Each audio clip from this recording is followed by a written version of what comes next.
kesuksesan itu diambil dari bagaimana seseorang itu bisa menghargai kesuksesan yang ingin dia capai. Dengan cara bagaimana?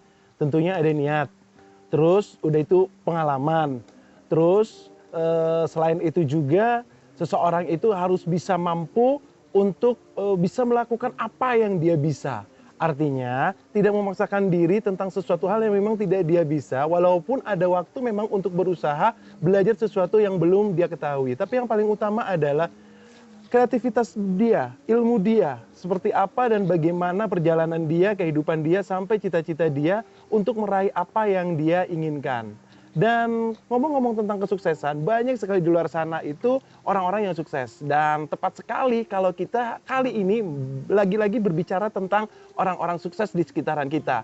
Seperti apakah orang-orang sukses itu, mudah-mudahan jadi inspirasi. Itu yang ingin kita dapatkan dengan acara podcast kali ini yang selalu kita berbicara dengan orang-orang yang sukses. Artinya mudah-mudahan ini menjadi dampak positif dan juga ini bisa menjadi inspirasi untuk semua orang. Khususnya Anda yang saat ini lagi galau, lagi bingung, mau ngapain, merasa putus asa, terus bawaannya juga pesimis. Enggak lagi, karena nanti bakal ada teman kita yang seperti biasa lah akan memberikan cerahan-cerahan gitu ya, untuk bagaimana menjadi masa depan itu yang lebih baik lagi. Mudah-mudahan aja. Pas sekali momennya hari ini berada di alam terbuka yang luar biasa, dan ini bukan tempat yang hanya sekedar tempat aja, tapi ini tempat di mana membuat kita itu lebih nyaman, lebih rileks bersama alam, udara segar, dan ini juga hasil dari orang yang sukses tentunya, Ahmad Rosidin.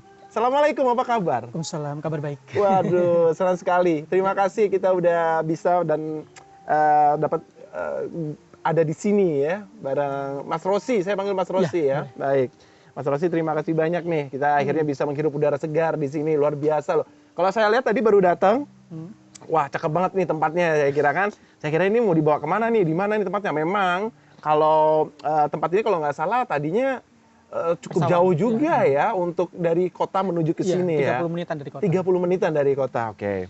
Mas Rosi, kalau kita bicara tentang kesuksesan, tapi sebelumnya saya mau tahu lebih dekat lagi dong ke Mas Rosi. Mas Rosi ini, kalau saya tahu, dengar-dengar nih, Mas Rosi ini alumni santri dari Pondok Pesantren Salafiyah Syafiyah Sukorejo. Kalau boleh tahu, Mas Rosi ini perjalanan ke pendidikannya seperti apa sih? Boleh tahu dong dari pondok seperti apa? Ya. Untuk di pesantren sendiri saya masuk di tahun 2005, itu langsung ke SMA masuknya selama 3 tahun di jurusan IPA. Selama 3 tahun, habis itu rekom saya mencoba peruntungan di Pulau Bali.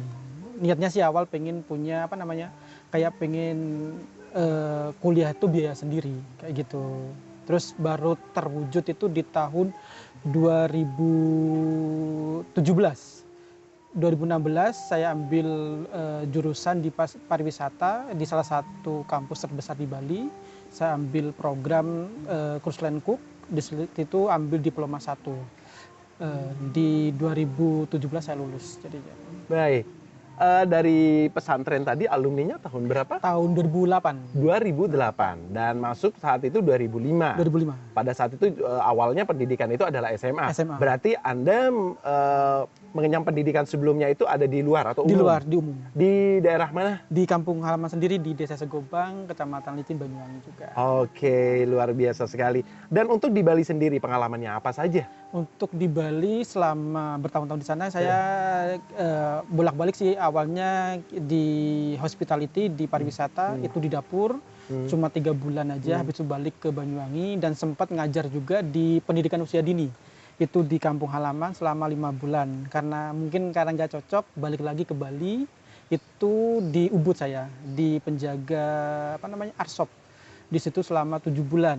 7 bulan terus pindah lagi karena nggak cocok, kita pulang kampung.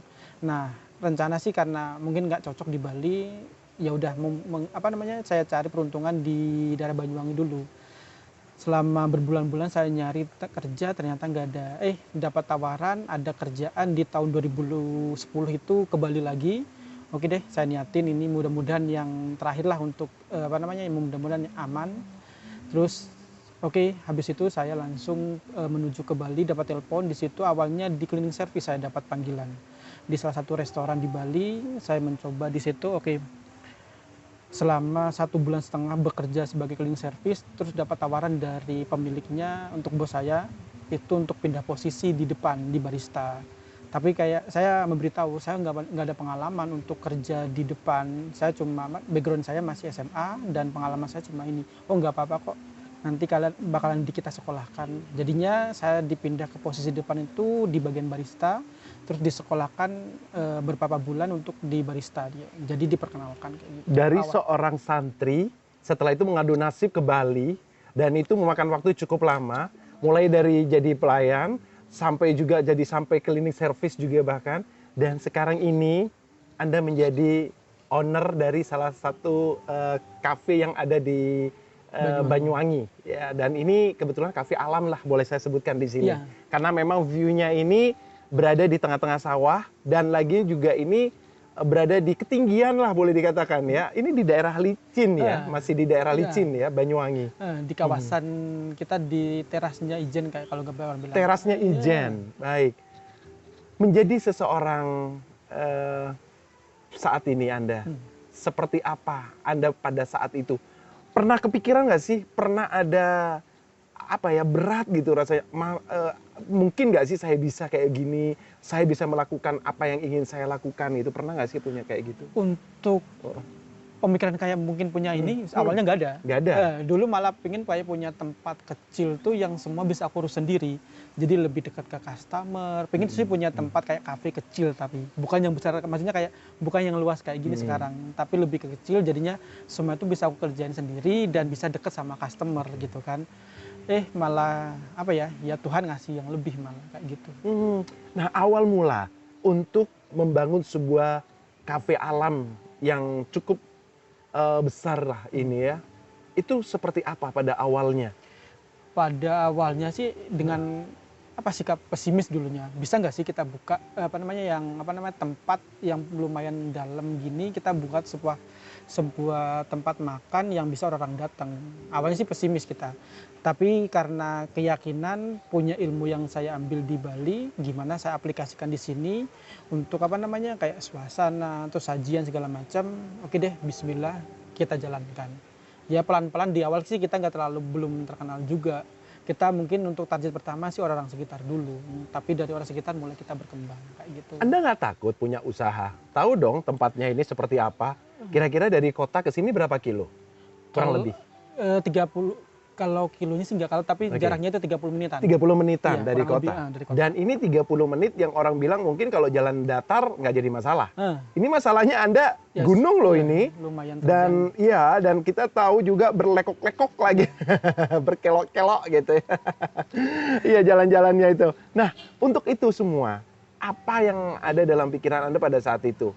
Nggak ada pikiran pesimis kah untuk, aduh nggak datengin customer, bayangin coba di sini, aduh ini jauh sekali dari jalan raya atau apa gitu. Kunci Seperti satu apa? sih sesuatu yang beda. Itu untuk maksudnya trik pertama yang tak ambil tuh sesuatu yang beda yang nggak ada di Banyuwangi.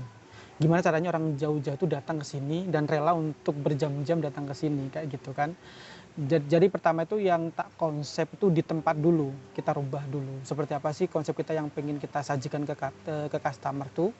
Kalau udah tampilan untuk tempat segala macam, baru kita ke makanan. Maukah mereka makan yang maksudnya yang makan yang kita sajikan di situ.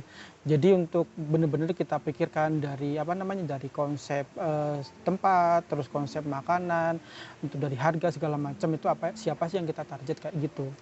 Kalau kita misalkan beda dari yang lain, otomatis orang bakal datang. Karena yang tak baca itu orang seneng, penasaran sesuatu yang baru. Dari situ sih untuk maksudnya jadi optimis pasti bakal bisa kok kayak gitu. Cikal bakal terbangunnya ini kafe alam seperti apa awalnya Anda?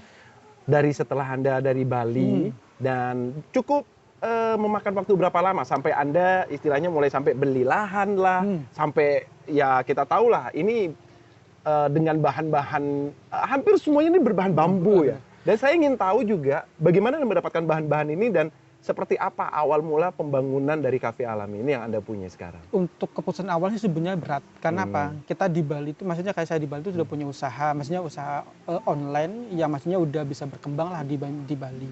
Nah, untuk memutuskan kenapa di Banyuwangi itu karena saya salah satu korban PHK juga. Itu yang memutuskan untuk oke deh, kita mencoba untuk buka usaha di kampung halaman. Terus kita lihat sekitar apa yang bahan kita bangun ini juga on budget. Jadi kita lihat kantong juga, masuk nggak dengan konsep ini dengan kantong kita. Nah, syukurnya di sekitar sini kayak di kampung halaman sendiri banyak semua yang apa yang kita butuhkan. Jadi kita barang-barang yang kayak bambu, terus kayak peralatan segala macam itu kita mudah untuk didapatkan. Terus mungkin juga dari budget kita juga masuk dari situ. Terus kita juga merekrut orang-orang dari sini juga, makanya kan oke lah untuk keputusan yang benar-benar oke, semuanya ada di kampung halaman itu yang kita bikin siap. Artinya termasuk dengan bahan-bahan dasar dari Cafe Alam ini juga semua bambu-bambunya juga dari alam sini juga? Iya, dalam sini juga. Asli kampung sini ya? Sini juga. Jadi kita ambil dari orang-orang sekitar yang punya bambu yang maksudnya kayak nggak terlalu jauh lah untuk kita ambil, kayak gitu. Desain dan arsiteknya seperti apa? Bagaimana Mas Rosi untuk menggambarkan kafe alamnya semacam ini untuk desain dan juga arsiteknya seperti apa? Untuk desain sih kita ambil beberapa yang kayak inspirasi dari Instagram, terus Pinterest segala macam kita gabungkan. Kita cocok nggak untuk sini? Jadinya kita banyak beberapa foto kita campur jadi satu, terus kita serahkan ke kontraktornya kayak gini loh keinginan kita, kayak gitu. Dan juga pengawasan langsung dari saya, jadi kayak gini, terus dari pengalaman-pengalaman yang di Bali gitu untuk menikmati tempat tuh kayak gimana sih, dari situ pengalaman juga orang bikin lama betah di suatu tempat tuh kayak gimana, jadi semua tak masukkan, jadi pengalaman kayak interior, terus kayak suasana kayak gimana, terus kebutuhan orang tuh bakalan kayak gimana. Juga sekarang kan orang-orang mulai ke sosial media, nah situ untuk kebutuhan sosial media yang kita utamakan. Artinya Anda berperang di sosial media di sana? Di situ. Baik. Respon orang pertama kali seperti apa?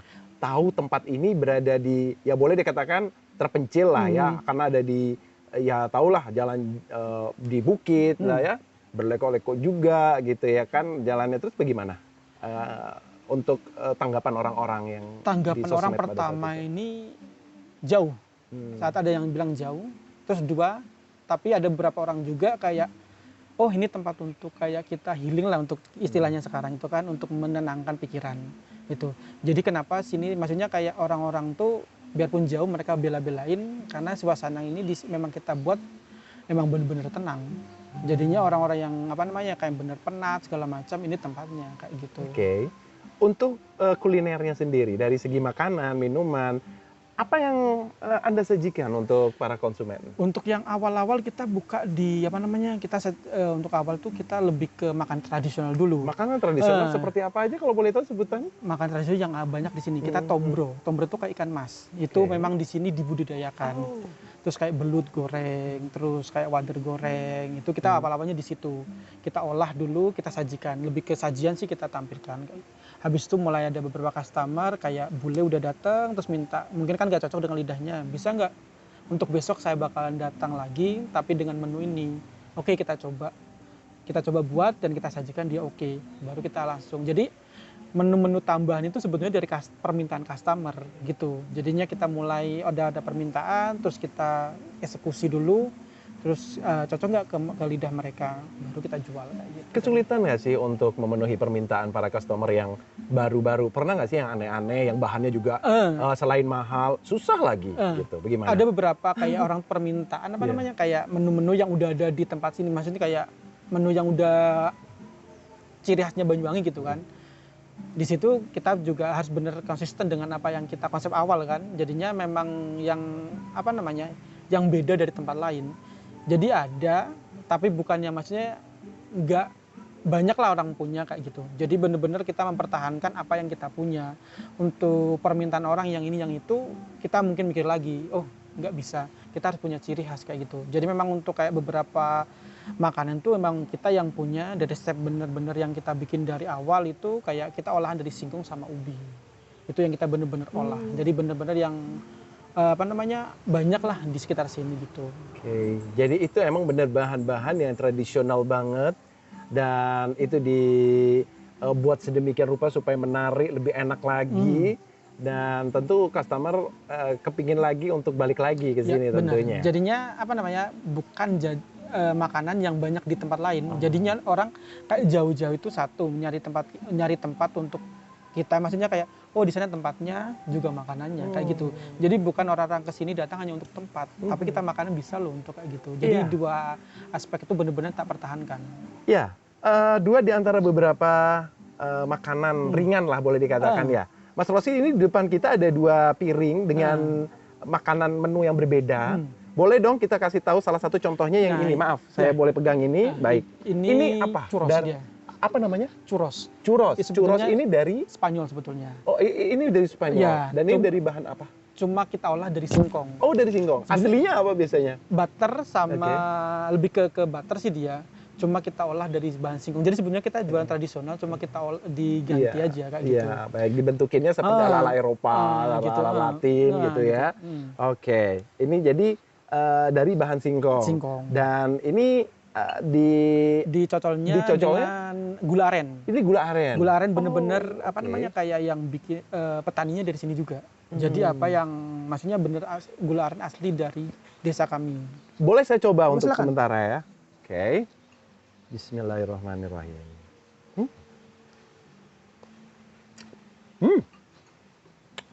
Benar-benar pas. Ya. Dari makanan ini, apa yang lebih banyak dipesan, recommended di sini? Untuk bestseller kita di churros. Di churrosnya ini memang ya. Jadi saya tepat dong makan tadi ya. Bener. Jadi itu recommended di sini ya. Bener-bener orang-orang di sini kayak kita selalu kehabisan terus. Gitu. Jadinya soalnya kita kan buatnya itu fresh terus, jadi setiap hari selalu baru. Jadi bukan yang kemarin. Jadi benar-benar kita setiap hari itu emang segini kita stok, jadinya emang segitu udah habis kayak gitu. Jadi kita selalu buat yang baru. Oke, dan untuk piring yang sebelahnya ini itu? samosa. Samosa ya. Samosa tahu kan, cuma kita rubah lagi dengan isinya tahu. Jadi vegetarian. Baik. Jadi kita maksudnya juga satu ekonomi, juga maksudnya mulailah ngajarin orang-orang mengurangi untuk kayak daging konsumsi dan segala macam kayak gitu. Selain ini apa aja boleh disebutkan beberapa lagi? Ada jenang grendul. Itu jenang grendul itu biasanya di musim Ramadan, tapi kita ada setiap hari. Setiap hari. Terus kita juga ada apa namanya, spring roll, itu lumpia. Kenapa semua beberapa menu itu kita Inggriskan, yaitu lagi teknik marketing. Oke, baik. Sebenarnya orang yang ngerti, oh ini ternyata jual lumpia. Kita masih jual makanan tradisional, tapi kita pindah untuk bahasanya di Inggris kayak gitu. Haruskah mereka untuk datang ke sini menikmati semuanya? Apakah Anda juga dengan cara untuk pesanan online kah atau seperti untuk apa? sementara kita masih di sini. Masih di sini aja kita ya? masih offline, Baik. jadinya sementara untuk kayak delivery order itu belum bisa. Jadi lebih tamu-tamu itu biar bisa menikmati suasana kita. Iya, karena ini view-nya ini yang memang kita inginkan. Artinya kita lebih memahalkan tempatnya daripada memahalkan harga makanan dan minumannya seperti itu ya kan. Artinya bisa menikmati suasana alam dengan harga tradisional, makanan tradisional, tempatnya tapi mewah. Artinya tempatnya nyaman ya kan, terlihat mahal sekali. Karena alam ini mahal memang Mas Rossi ya. Dan dari segi minuman, apa saja yang Anda sajikan di tempat Anda? Untuk minuman, kita ada beberapa lebih kayak signaturenya kopi tubruk kita, ada kopi, terus teh, beberapa teh juga kita jual dari herbal tea, yang seperti kayak chamomile tea, peppermint, kita ada semua. Terus untuk minuman yang lagi, maksudnya kayak bener-bener laris itu di boba kita. Oh, di bobanya. Di boba. Sama beberapa mulai kita keluarkan juga mocktail no alkohol, itu lebih ke soda kita ambil, dan itu benar-benar juga kayak best seller juga, dan bahannya kita dapat juga dari orang sekitar juga. Menggiurkan sekali rasanya. Boleh dong kita coba? Ayo silakan sama-sama kita minum. Bismillahirrahmanirrahim.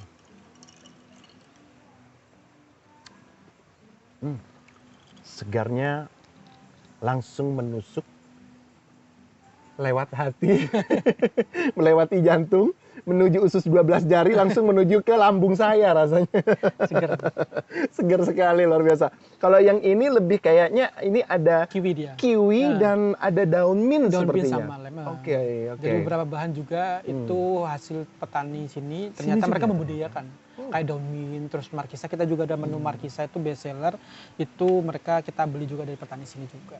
Jadi apa yang mereka tanam yang awalnya mereka kayak rumput segala macam itu ternyata bisa diolah. Kayak daun mint kan mungkin di sini orang kan belum mengerti kayak gitu kan, dikiranya rumput, tapi kalau misalkan bisa mengolah jadi kayak minuman.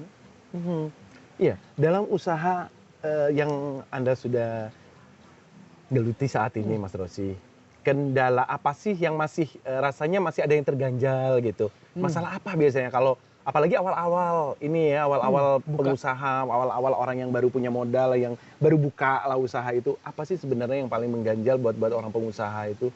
Khususnya di kuliner. Oke. Ide, itu yang benar-benar yang ide, apalagi soalnya kan kita gimana orang itu nggak bosen harus sesuatu yang baru, karena dilihat dari customer tuh kalau mereka tuh cepet bosan. Jadi memang bener-bener pelan-pelan tuh kita keluarin menu, suasana, tempat segala macam itu kita pelan-pelan. Jadi orang rasa ingin tahu orang itu terus, bukan sekali datang tapi dia nggak datang lagi, tapi pingin kenapa datang. Awal-awal kan monoton di menu itu aja. Oh, gimana ada orang itu bisa datang lagi. Itu jadi customer tuh gimana cara membuat untuk mereka bisa datang terus datang lagi kayak gitu. Itu sih awal-awal yang berat benar-benar kayak cara gimana orang tuh datang terus.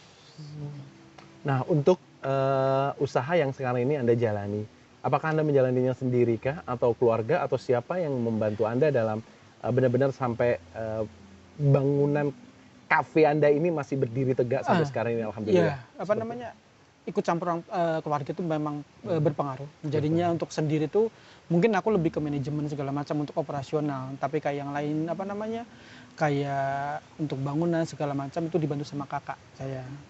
Dibantu sama kakak karena dia kontraktor, jadinya dimudahkan lah untuk apa yang saya inginkan. Terus untuk operasional lebih untuk dapur segala macam itu tak serahkan, karena kita kan menu tradisional itu butuh tangan ibu-ibu kan, jadi ke keluarga juga yang gue campur juga awal-awal.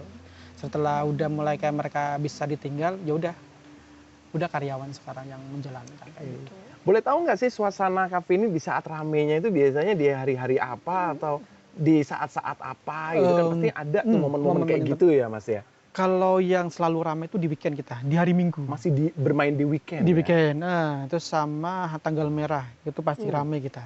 Kira-kira yang datang, yang Mas Rosi tahu untuk konsumen Mas Rosi dari mana saja? Apa khusus di Banyuwangi saja? Enggak, sekarang kita malah udah luar kota, Jember, terus Situbondo segala macam, Surabaya, Jakarta udah mulai datang. Karena tempat kita letaknya kan dekat dengan Gunung Ijen, jadinya banyak orang yang mau naik ke Ijen tuh mampir dulu ke sini, atau enggak turun dari Ijen mereka mampir.